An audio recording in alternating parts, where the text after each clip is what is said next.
Film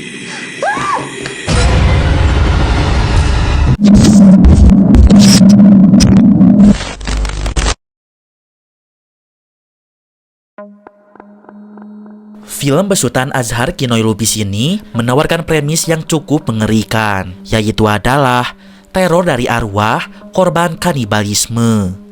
Seperti apakah kisahnya? Langsung aja kita masuk ke dalam videonya. Hayu, meluncur. Film dimulai dengan sebuah penjelasan. Berabad-abad lalu, di hutan utara Indonesia, lahirlah sebuah sekte pemuja bayi rawa, yaitu adalah Dewa Kekacauan. Kelompok sekte itu percaya daging manusia membawa keabadian. Dapat disimpulkan mereka adalah kanibal. Jika dibalik, kata kanibal menjadi labinak, dan itulah nama dari kelompok sekte tersebut. Di tahun 1935, seorang arkeolog menemukan kuil dari sekte Labinak. Namun tidak lama, dia menghilang secara misterius dan tak pernah ditemukan lagi. Bahkan bayangannya pun tidak tersisa. Kini mereka bersembunyi di balik kekuasaan. Kaum Labinak masih hidup. Mereka ada di sini.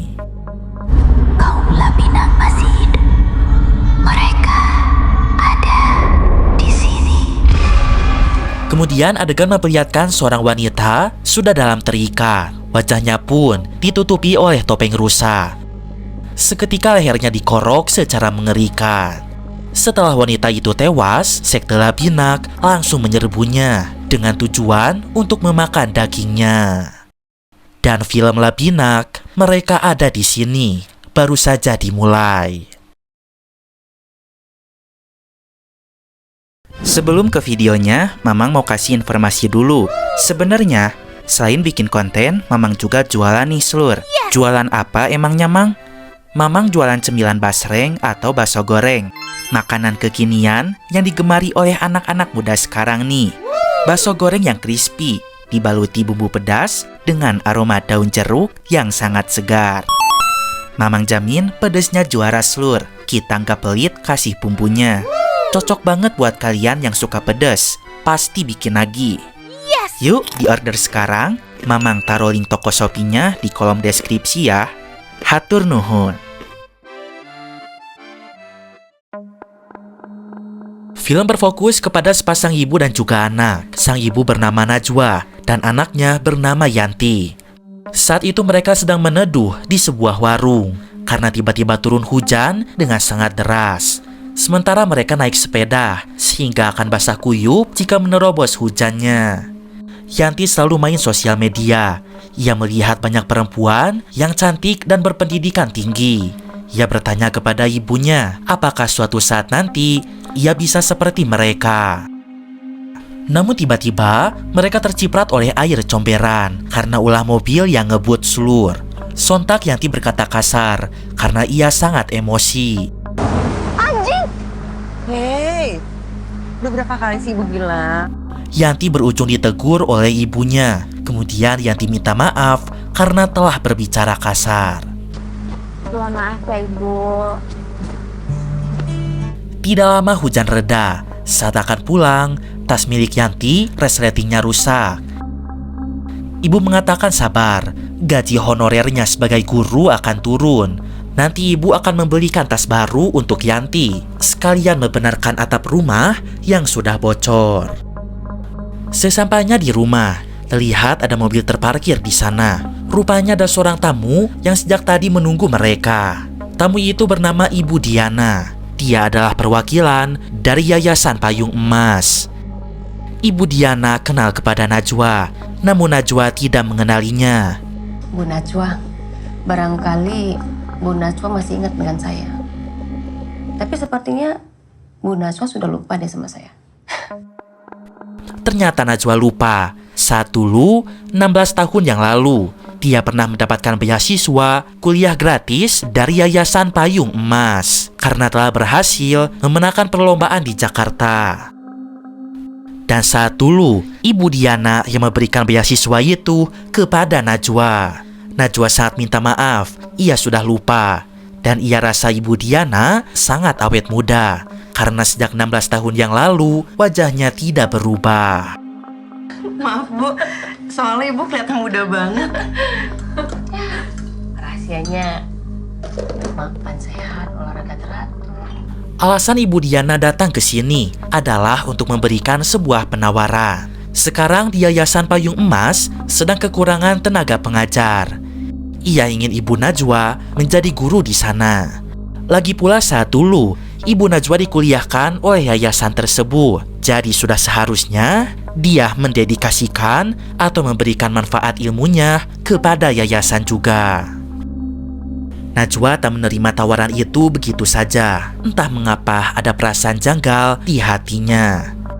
Ibu Diana kembali menjelaskan, yayasan mereka terletak di Jakarta. Nanti Najwa bisa mengajak Yanti ke sana. Dan bagi setiap guru yang mengajar di yayasan, maka anaknya akan diberi beasiswa sampai kuliah. Dia tahu Yanti anak yang pintar, terbukti dengan piala yang banyak berjejer di rumah. Nanti Yanti bisa kuliah di kampus manapun. Bu Najwa, sekolah kami eksklusif. Hanya merekrut tenaga pengajar terbaik untuk anak-anak para anggota yayasan. Guru-guru yang mengajar di yayasan akan mendapatkan gaji yang layak, tempat tinggal yang bagus, dan anak-anak mereka akan diberikan beasiswa. Selain itu, mereka akan dapat banyak fasilitas seperti tempat tinggal, perangkat telepon, dan juga Ibu Najwa digaji setiap bulannya. Najwa sangat berterima kasih atas tawaran itu, tapi ia akan pikir-pikir dulu. Malam harinya, hujan turun dengan sangat deras. Saat itu Najwa masih memikirkan tawaran Ibu Diana. Saat ini ia bekerja sebagai guru honorer.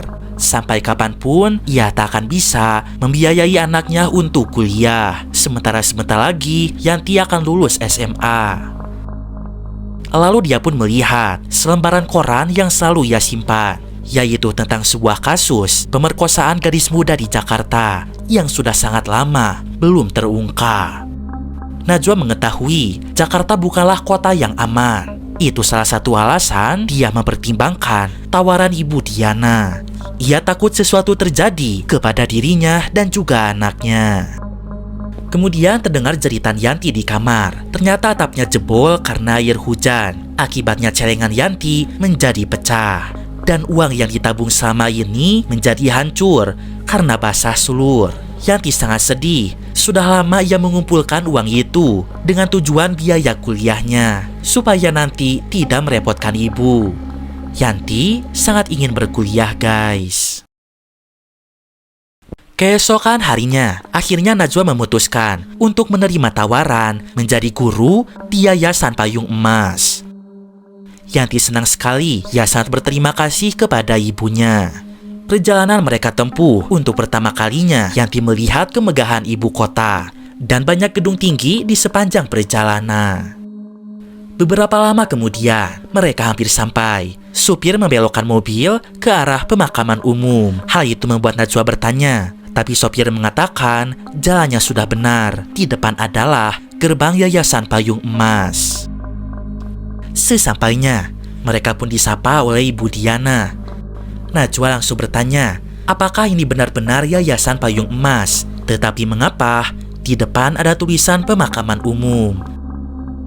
Ibu Diana menjawab benar, ini adalah yayasannya. Tulisan pemakaman itu memang sengaja ditempelkan supaya tempat ini menjadi aman dan maling enggan mampir ke sini. Selamat datang di perumahan kami. Gimana perjalanannya? Lancar? Lancar Bu.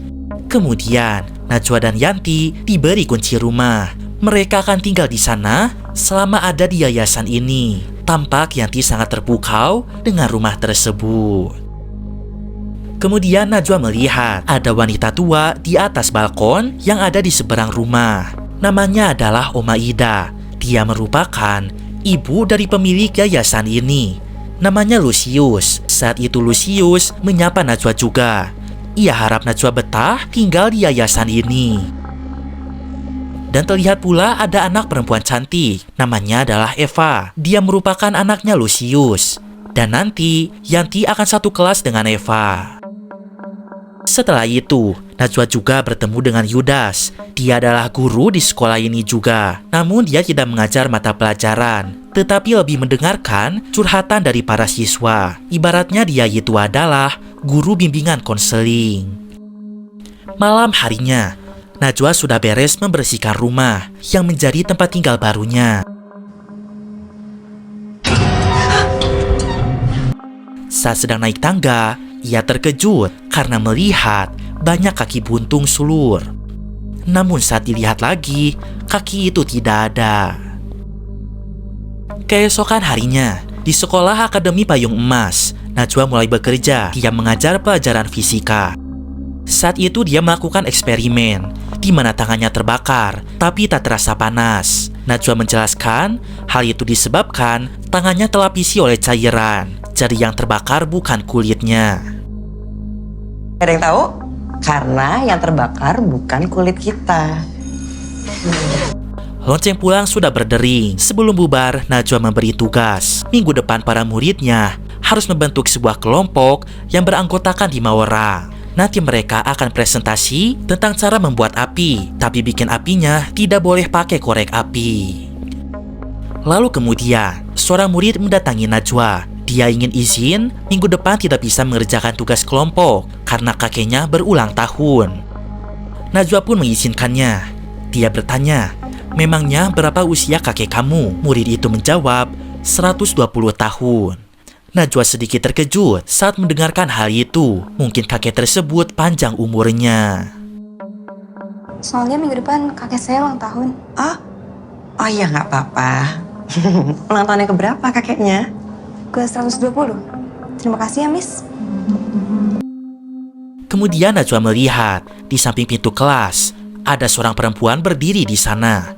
Namun saat Najwa menghampirinya, tiba-tiba perempuan itu menjadi menghilang. Saat jam istirahat, Najwa sangat kesal karena laptopnya sudah bapuk dan seringkali mati. Padahal ada kerjaan penting yang harus ia selesaikan.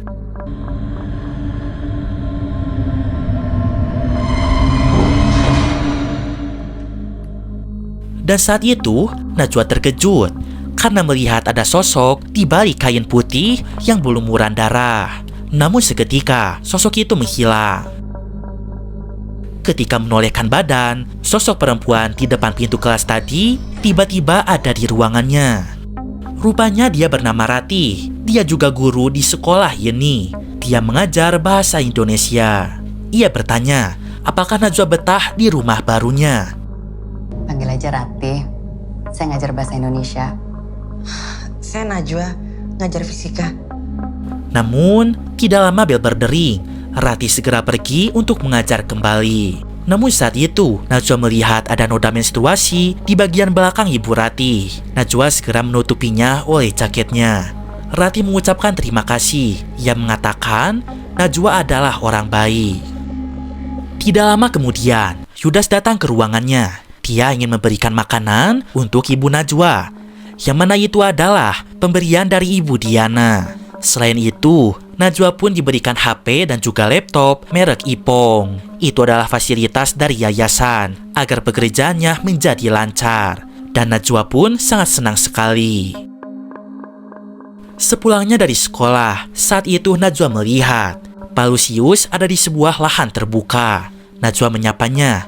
Lucius bertanya, bagaimana hari pertama Najwa mengajar di sini? Najwa menjawab lancar. Lalu ia bertanya, lahan ini akan dibangun untuk apa?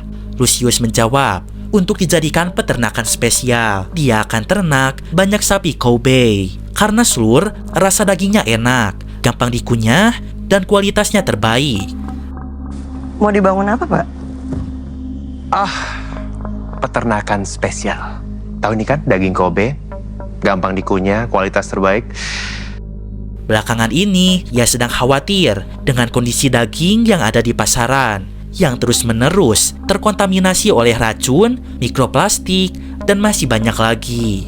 Ia ingin memastikan semua warga di yayasan ini harus mendapatkan makanan sehat, bersih, dan bergizi tinggi.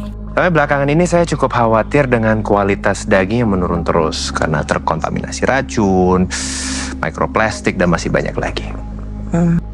Najwa bertanya, bukannya peternakan tidak boleh dibangun di tengah pemukiman warga? Lucius membenarkan hal itu, namun belum ada larangannya jika dilakukan di bawah tanah. Jadi Slur, nanti peternakannya akan ada di bawah tanah. Yanti suka dengan makanan dan buah-buahan yang saya kirim. Makanan terbaik dan terenak yang pernah kami makan, Pak. Senang saya dengarnya. Saya akan ngirimin makanan organik setiap hari. Terima kasih, Pak. Lalu Lucius bertanya, apakah makanan serta buah-buahan yang ia berikan kepada Yanti sudah diterima? Setiap hari ia akan memberikan makanan organik dan juga bergizi untuk Yanti. Kemudian Lucius menawarkan Najwa untuk pulang bersama karena mereka satu arah. Sesampainya di rumah, Najwa melihat Yanti sedang kegirangan karena di rumahnya ada home theater. Jadi mereka bisa nonton film apapun di sana. Selain itu, Yanti juga mendapatkan HP Ipong dari Pak Lucius. Ia menyebut Pak Lucius sebagai calon ayahnya karena Yanti melihat ibu dekat dengan Pak Lucius. Lagi pula Pak Lucius itu adalah duda, istrinya tidak ada. Jadi cocok sama ibu, ucap Yanti. Setelah itu, Najwa terkejut. Ia melihat ada sosok yang lewat dengan sangat kencang di arah belakang. Rasa penasaran membawanya ke dalam gudang.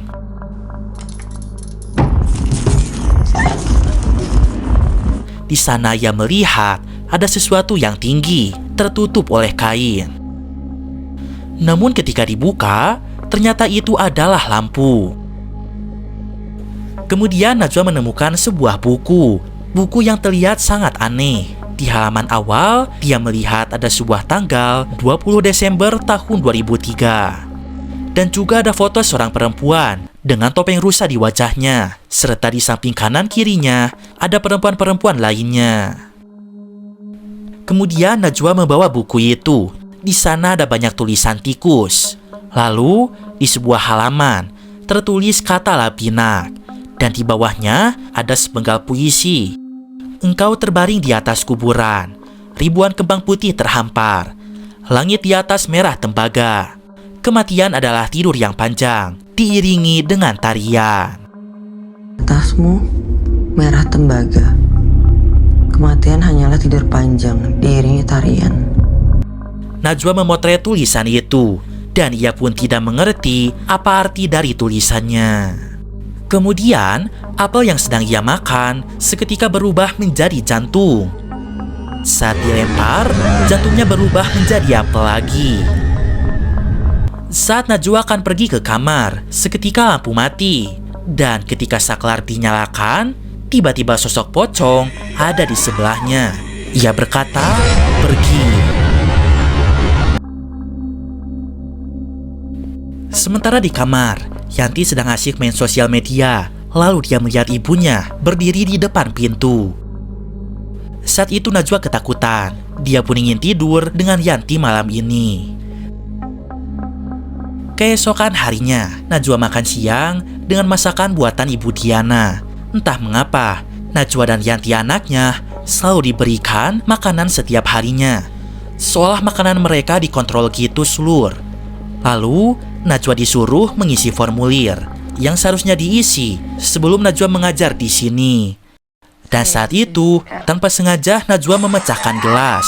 Diana dan Yudas seketika berteriak. Mereka melarang Najwa membersihkan pecahan beling. Mereka mengatakan kulit Diana tidak boleh rusak. Jangan sampai kulit ibu rusak.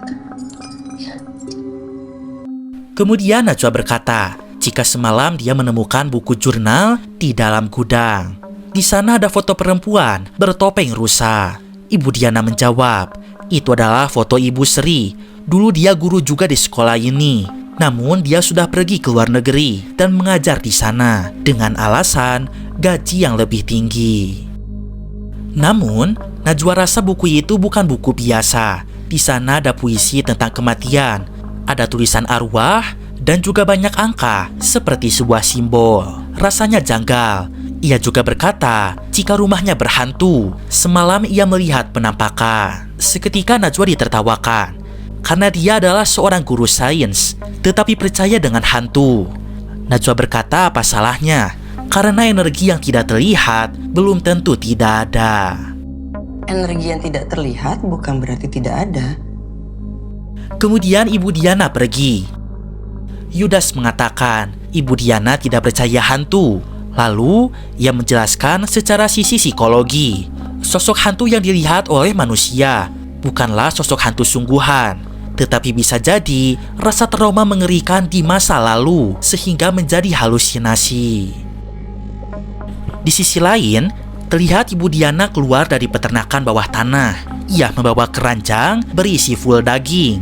Entah daging apa yang ia bawa, dan darah segar masih berceceran di bawah keranjangnya. Ia akan membawa daging itu ke suatu tempat. Sepulangnya dari sekolah, Ratih menemui Najwa lagi. Ia ingin mengembalikan jaket Najwa yang dipinjamnya kemarin. Saat itu Najwa ingin berhenti untuk berpikir aneh-aneh tentang hantu yang ia lihat di rumah ini.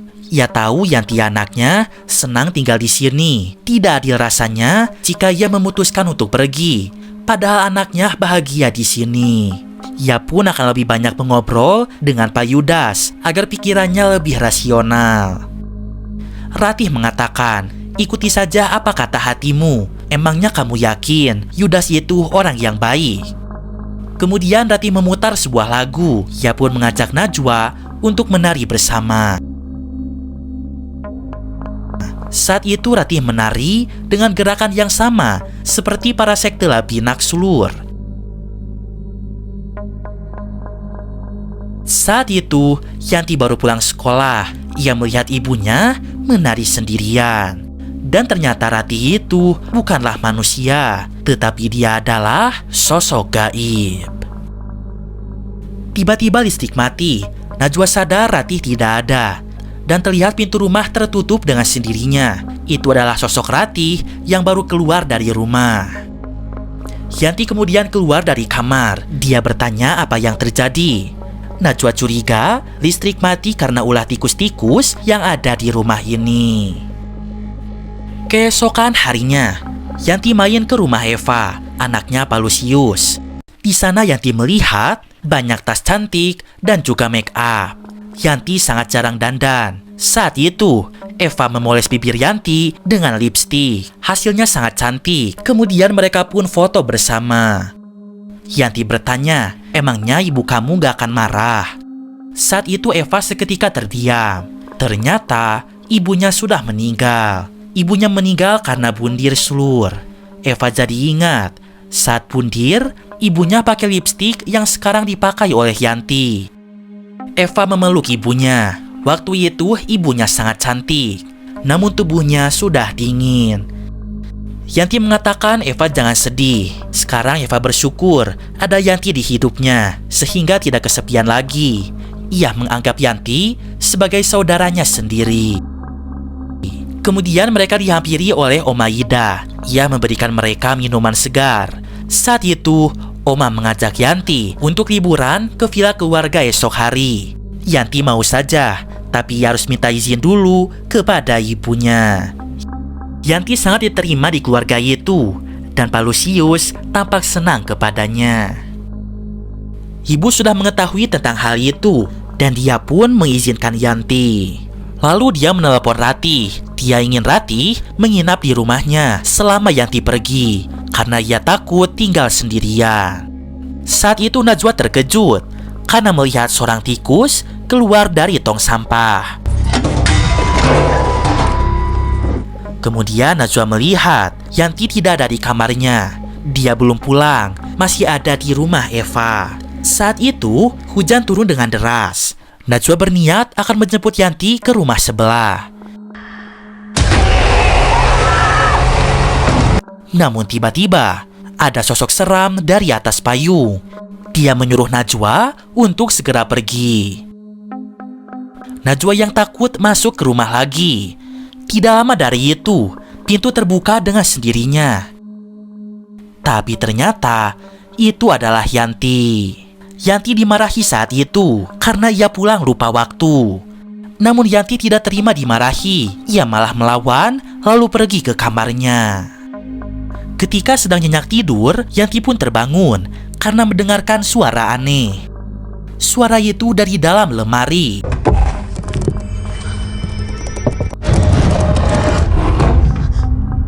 Saat Yanti membukanya, ia sangat terkejut karena berisikan organ tubuh. Saat itu ibu datang. Namun ketika dicek lagi, lemari itu terisi oleh baju-baju kembali. Ibu mengatakan Yanti hanya halusinasi. Itu adalah kualat karena tadi tidak mau mendengarkan nasihat dari ibu. Hal itu membuat mereka sama-sama tertawa.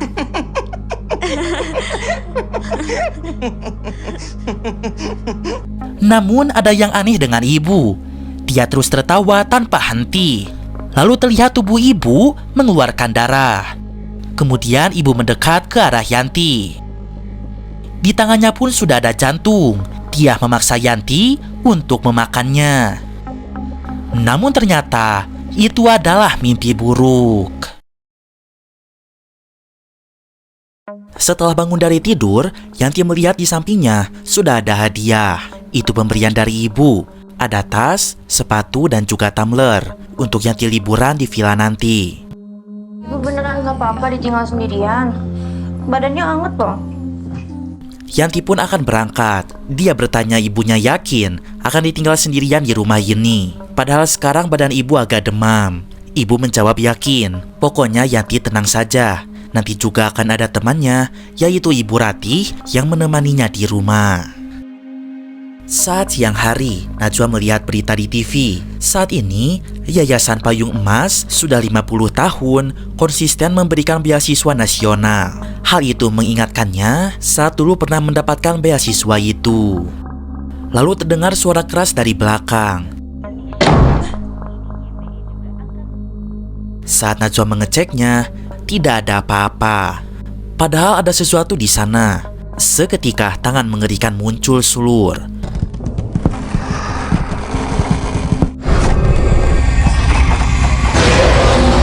Dan rupanya itu adalah sosok Ratih yang asli. Najwa lanjut mandi supaya badannya segar. Di saat itu, ia pun masih diganggu oleh hantu Ratih.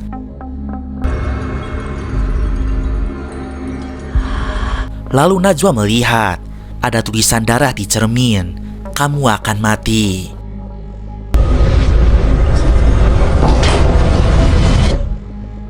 Najwa yang takut berusaha menelepon Ratih yang katanya kemarin janji akan datang ke rumah. Namun sampai sekarang dia tidak datang. Lalu terdengar suara bel rumah. Najwa pikir itu adalah Ratih. Tapi ternyata adalah Pak Yudas. Dia datang ke sini untuk memberikan makanan serta buah-buahan kiriman dari Pak Lusius. Oke, kalau gitu saya mau ngasih ini dari Bu Diana. Najwa merasa bingung, banyak hal tak masuk akal yang terjadi hari ini. Kemudian ia pun ketiduran di sofa. Saat itu ia mendapatkan mimpi.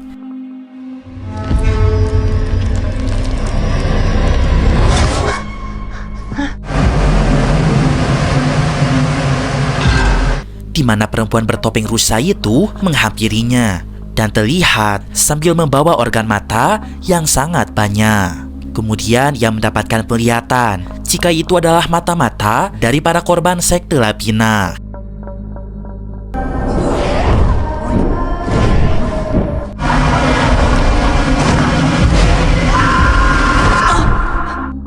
Setelah itu Najwa terbangun dari mimpi buruknya. Kemudian Najwa menemukan buku jurnal itu yang mana sudah ada di sebelahnya lagi. Ada yang membuatnya terkejut. Di dalam buku itu ada foto Ratih bersama Yudas dan terlihat mereka sangat dekat. Najwa berusaha mengirim pesan dan juga menelepon Ratih.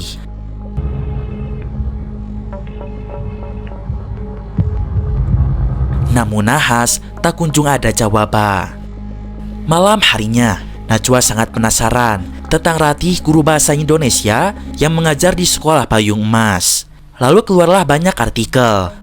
Rupanya nama lengkapnya adalah Sri Ratih. Menurut berita yang beredar, dia sudah meninggal, namun secara misterius. Najwa akhirnya sadar selama ini yang ia lihat bukanlah manusia, tetapi adalah arwahnya Ratih. Kemudian, lagu tiba-tiba berputar dengan sendirinya. Najwa segera mematikan radio itu.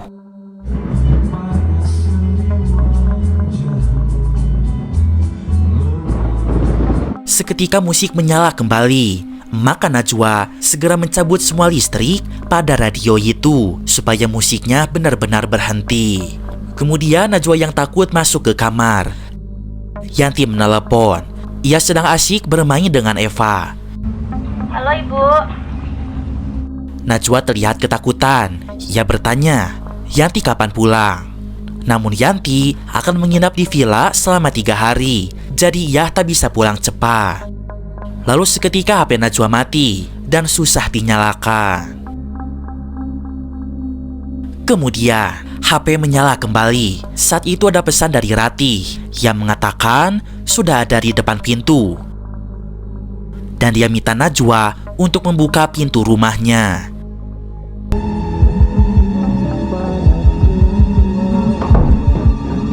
Namun Najwa takut. Ia mengatakan Ratih sudah mati. Lalu tiba-tiba pintu kamar bergerak dengan cepat, membuat Najwa semakin ketakutan.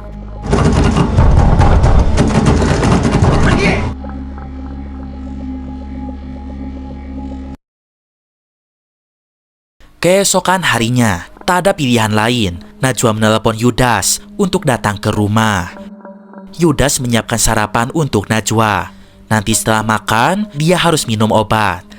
Saat itu Najwa bertanya, ada hubungan apa dia dengan Ratih, guru bahasa Indonesia yang dulu mengajar di sini. Yudas menjawab, guru itu kerap disapa dengan Sri. Dulu mereka memang dekat, namun sekarang Sri sudah mati. Kemudian, gara-gara Najwa sudah minum obat, seketika ia terhipnotis. Yudas memintanya untuk bercerita tentang rasa traumanya yang menyebabkan Najwa sering halusinasi. Jadi Sur, saat 16 tahun yang lalu, ketika pulang kuliah, Najwa pernah diculik oleh seorang laki-laki. Dia dibawa masuk ke sebuah mobil jeep. Di sana ia diperkaos. Saat itu ia tak dapat melawan karena kondisinya sedang demam dan ia memaksakan diri untuk hadir kuliah malam. Wajah pemerkaos itu pun ditutup topeng. Yang ia ingat, dia memakai kalung dan di ujungnya ada liontin. Rupanya, berita yang selalu ia simpan di lemari adalah berita tentang dirinya. Dia adalah korban pemerkosaan saat berkuliah di Jakarta dulu. Dan hingga saat ini, pelakunya belum tertangkap.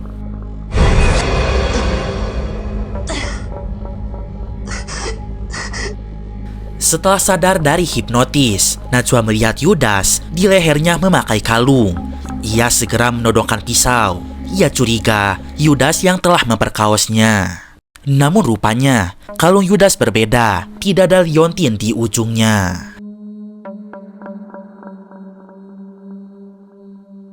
Di sisi lain, Yanti masuk ke sebuah ruangan. Dia menemukan buku berjudul Labina. Isinya sangat aneh, namun ia tetap membacanya.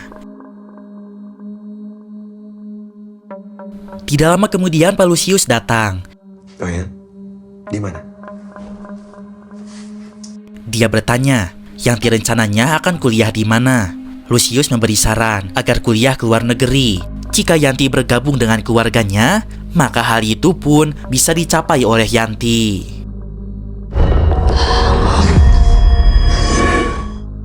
Sementara itu, Najwa dibangunkan oleh arwah Ratih. Kemudian arwah Ratih menuntunnya ke dalam gudang. Fokus Najwa seketika menuju ke kolong lemari. Sini. Rupanya ada pintu rahasia di balik lemari itu. Najwa segera masuk ke dalamnya. Rupanya itu adalah ruang bawah tanah. Kondisinya sangat gelap. Beruntung Najwa bawa senter. Di tembok dia melihat ada ukiran Dewa Bayi Rawa. Najwa berjalan lebih jauh, dan di sana ia menemukan panel listrik. Kemudian ia sangat terkejut karena ada kulkas berisikan organ manusia. Hal itu membuatnya sangat mual. Lalu di sana ada banyak lemari mayat. Lalu kemudian arwah Ratih membuka lemari nomor 40. Dan ternyata di sana ada foto Najwa beserta biodata lengkapnya. Rupanya Najwa akan menjadi tumbal sekte Lapina. Nanti tulang belulangnya akan disimpan di lemari tersebut. Kemudian Najwa melihat lemari lain terbuka dengan sendirinya. Dia melihat ada tulang belulang mayat yang sudah busuk. Ketika melihat biodatanya, rupanya itu adalah Ratih. Dia merupakan tumbal sekte Lapina dan selama ini berusaha mengungkapkan kebenarannya kepada Najwa.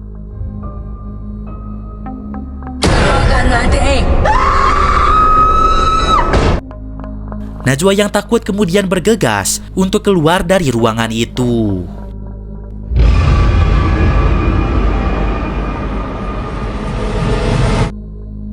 Lalu Najwa berusaha untuk menelepon Yanti, namun tak kunjung diangkat. Ternyata Yanti sedang asyik mandi sabun busa. Najwa mengirimkan pesan suara. Dia memberitahukan jika Lucius, Eva, Omaida, dan juga orang-orang yang ada di yayasan, mereka semua adalah orang jahat. Yanti disuruh keluar dari villa itu dan lapor kepada polisi. Sementara ia akan menyusulnya ke sana. Nahas Yanti pakai earphone, sehingga ia pun tak bisa mendengarkan notif itu. Dan pesan suaranya malah didengar oleh Eva, guys. Di sisi lain, Lucius dan Omaida tengah menikmati secangkir es teh manis hangat. Pada adegan ini, akhirnya terungkap. Ternyata, Lucius, Omaida, dan juga leluhur mereka merupakan keturunan langsung dari raja yang memuja dewa Bhairawa. Dan mereka harus selalu memberikan tumbal. Kemudian Eva datang. Dia memberitahukan soal pesan suara dari Najwa untuk Yanti. Najwa sudah tahu rencana mereka, yaitu akan dijadikan tumbal. Yanti dengerin ibu baik-baik. Lucius, Eva, omanya, dan semua orang yang ada di sini, mereka semua jahat. Mereka menumbalin kita. Hal itu membuat Lucius merasa khawatir karena tumbal yang merasa takut dan tidak rela dimakan. Hal itu akan melemahkan sihir dewa Bhairawa. Dan akibatnya, satu persatu anggota yayasan akan menjadi gila dan membunuh dirinya sendiri. Contohnya seperti ibunya Eva, alias istrinya Lucius. Dia mati karena bunuh diri akibat Lucius gagal mencari tumbal yang tepat. Tumbal-tumbal yang ia dapatkan selalu merasa ketakutan. Jadi yang tepat adalah seorang tumbal yang secara sukarela siap mengorbankan dirinya sebagai tumbal. Sudah 10 tahun berturut-turut, mereka gagal untuk mencari tumbal yang tepat. Jika tahun ini gagal lagi, maka harus langsung keturunan raja yang mati sebagai pengganti tumbal. Bisa Lucius, Omaida, ataupun Eva. Mereka tak boleh gagal. Ritual persembahan ke-50 harus tetap dilakukan secara tepat waktu saat bulan purnama sedang penuh. Di sisi lain, Yudas datang lagi ke rumah untuk mengirimkan makanan. Namun saat itu, ia melihat pagar rumah sudahlah terbuka. Najwa rupanya sudah kabur. Dia berusaha menuju villa Lucius untuk menjemput Yanti. Ia pun masuk ke dalam hutan karena takut tertangkap oleh warga yayasan. Kemudian ia sangat senang karena melihat sekumpulan orang sedang melakukan camping. Najwa berusaha minta bantuan kepada mereka. Namun ternyata mereka adalah warga yayasan. Mau sekarang atau nanti? Najwa yang takut langsung berlari selur. Lalu ia bersembunyi di balik pohon besar.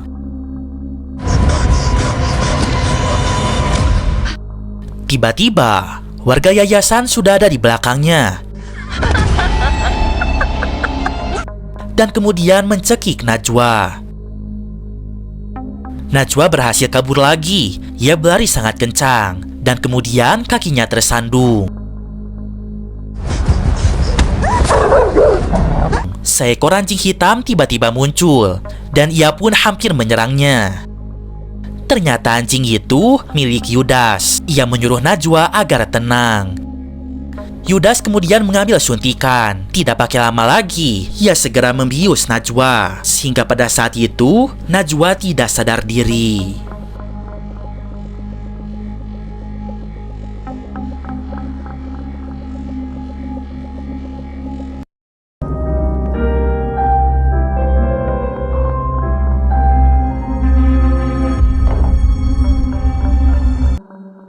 Di malam itu, Yanti makan bersama dengan keluarga Pak Lucius. Saat itu, ada sebuah menu spesial, yaitu sop daging manusia. Yanti kemudian makan sopnya, dan ia berkata rasanya sangat enak.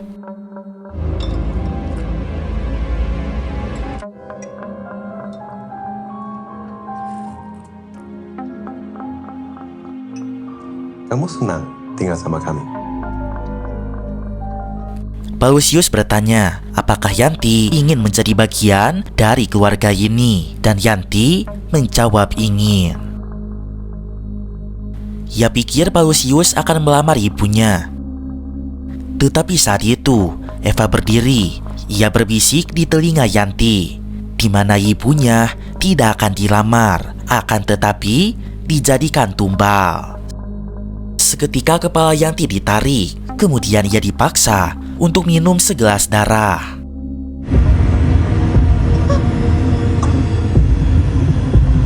Setelah itu, Yanti tidak sadar diri. Di sisi lain, Najwa dikurung di sebuah ruangan. Darahnya pun sedang dibersihkan. Yanti, Tidak lama kemudian, Lucius dan Yudas datang ke sana. Mereka ingin mengecek kondisi darah Najwa. Akan ada waktunya. Saat itu ada alat seperti dispenser untuk mengeluarkan darah Najwa. Seharusnya semua racun dalam tubuhnya sudah bersih. Dan setelah dicoba, darahnya sudah bersih dari racun atau efek bius yang sempat dimasukkan. Yudas berkata darahnya bersih, maka nanti dagingnya akan terasa enak. Di saat itulah, Lucius berkata jujur jika dia merupakan penyembah dewa Bhairava dengan tujuan untuk keabadian, kekayaan, dan juga kekuasaan. Namun, ia harus selalu memberikan tumbal. Jika tidak, maka anggota keturunan raja yang akan menjadi tumbalnya, termasuk Yanti anak mereka. Dan ternyata 16 tahun yang lalu, orang yang memperkaos Najwa adalah Lucius. Itu berarti Yanti adalah anak kandung Lucius juga. Dan Yanti merupakan keturunan raja. Ritual puncak akan segera dilakukan. Sudah 50 tahun lamanya, sekte Labinak telah berdiri dan sekarang akan memasuki masa yang baru. Mereka akan menyambut Yanti, anggota baru keluarga Labina yang akan menumbalkan ibunya sendiri sebagai pengorbanan tertinggi untuk Dewa Bhairava. Dewa yang mulia atas segala berkat. Saat itu Lucius melumuri wajah dan tubuhnya sendiri dengan darah segar. Anggota sekte tampak melakukan gerakan secara mengerikan. Kemudian Lucius membaca mantra dan ia pun berhasil dirasuki oleh Dewa Bhairava.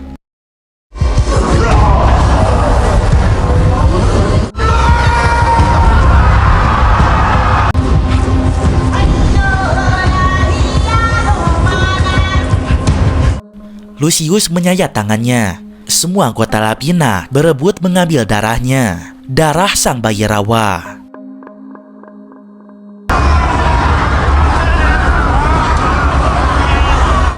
Sementara itu, tubuh Najwa sudah diikat dan diletakkan di meja altar.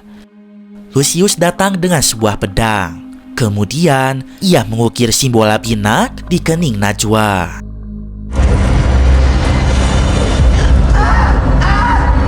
Setelah itu Lucius menyuruh Yanti untuk membunuh Najwa. Yanti sudah tak sadar diri, tubuhnya dikuasai oleh bayi rawa Slur. Yanti jangan, kamu anak baik, ibu sayang sama Yanti. Yanti jangan. Namun saat itu, kekuatan cinta ibu berhasil menyadarkan Yanti. Ibu sayang sama Yanti. Yanti pun menjadi ingat masa-masa indahnya dengan ibu saat waktu dulu.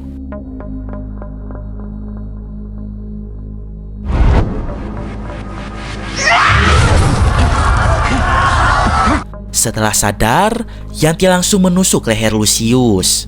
Semua sekte Labyrinth merasakan sakit yang sama karena di tubuh Lucius terdapat dewa bayi rawa. Ketika itulah Yanti dapat melepaskan tali ibunya. Lalu kemudian mereka melarikan diri.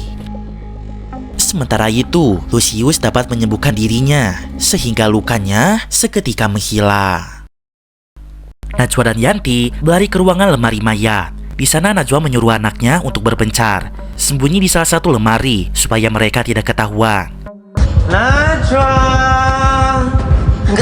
Nggak mau, kita nggak boleh pisah lagi, Bu. Ya, Yanti. Dan mereka pun dikejar-kejar oleh Yudas Slur. Yudas mengetahui mereka sembunyi di lemari mayat.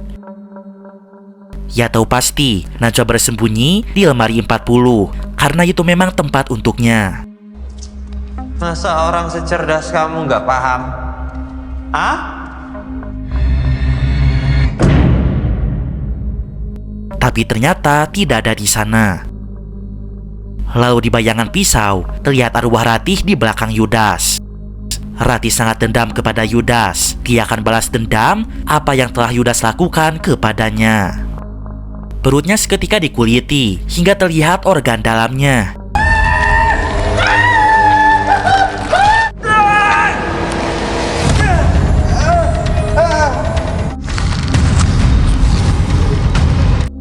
Kemudian tubuhnya ditarik ke dalam lemari mayat. Lalu dia dibun-bun secara keji dan terlihat darahnya berceceran Slur.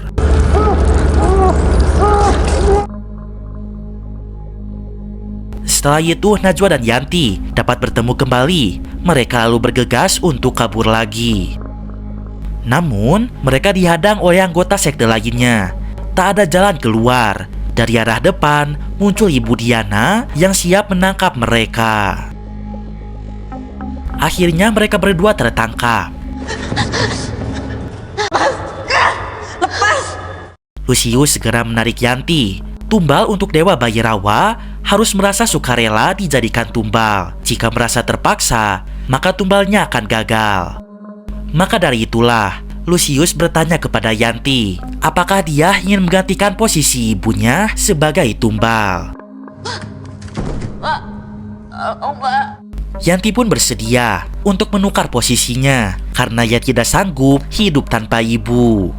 Karena Yanti sudah bersedia, maka otomatis dia yang akan menjadi tumbalnya. Namun, Najwa langsung memberontak. Dia tidak terima anaknya menjadi tumbal. Maka dari itulah ia memutuskan dirinya sendiri yang akan menjadi tumbal. Ia pun memberikan pesan terakhirnya agar Lucius menjaga Yanti. Dan ia ingin Yanti fokus mengejar cita-citanya. Jika sudah tercapai, ia mohon agar Yanti tidak lupa siapa dirinya yang sebenarnya. Kemudian Najwa berbaring di meja altar. Dia sudah siap disantap oleh sekte Labyrinth. Pada akhirnya, Najwa yang menjadi tumbalnya. Dan ia pun dimakan secara ramai-ramai Slur. Yanti sangat tidak tega melihat ibunya menderita karena sedikit demi sedikit tubuhnya digerogoti oleh para manusia kanibal.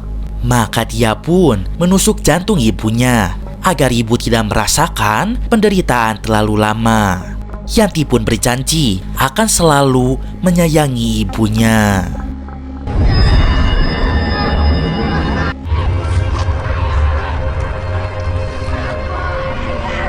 Setelah itu Oma Ida memasangkan mahkota kepada Yanti karena sekarang ia telah menjadi sosok Ratu Labyrinth.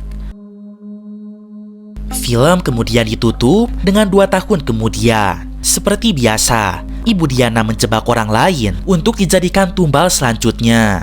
Sementara itu Yanti, yang kini sudah menjadi Ratu Lapina, dia menelepon salah satu temannya, yaitu adalah Sumanto. Saya perlu bantuan.